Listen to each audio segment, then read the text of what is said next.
On a des chèvres depuis plus ou moins 30 ans. C'est la chèvre angora. C'est une race laineuse, donc c'est une fibre naturelle et c'est un produit de notre région. Pourquoi j'aime travailler la laine? C'est le toucher de la laine qui est quand même très agréable.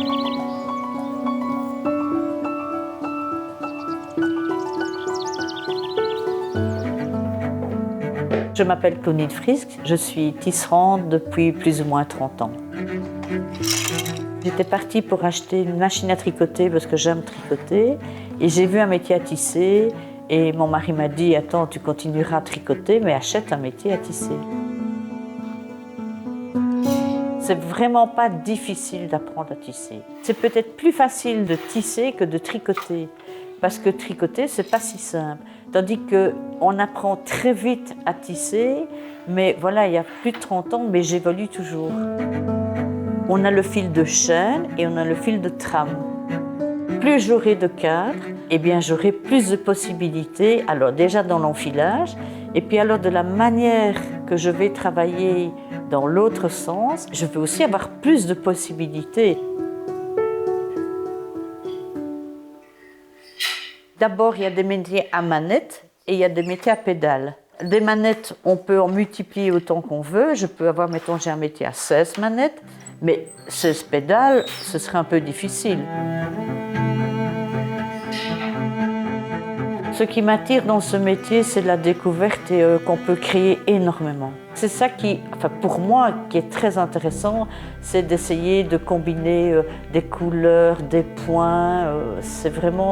C'est vraiment très passionnant. On peut jouer sur les couleurs et alors aussi sur la texture. Parce que si, mettons, je vais travailler ma laine, la chèvre angora, le mohair, le fil est déjà beau par lui-même et comme il est un peu poilu, je ne vais pas chercher des points compliqués.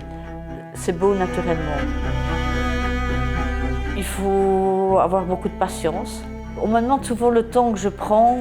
Honnêtement, je ne calcule pas beaucoup. Le montage de la chaîne, ça prend du temps. Donc, je ne vais pas monter une chaîne pour une étole.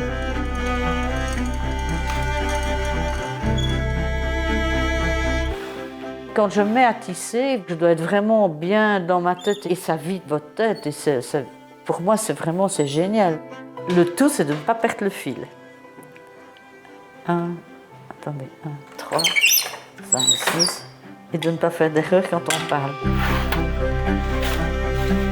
Je tisse presque tous les jours. Je suis, oui, à peu près autodidacte. Je pense que c'est important de faire transmettre son savoir et aussi de transmettre, voilà, de travailler avec des matières naturelles. C'est peut-être plus coûteux, mais c'est durable. Moi, j'ai des vêtements que j'ai faits il y a 30 ans qui sont toujours vêtements.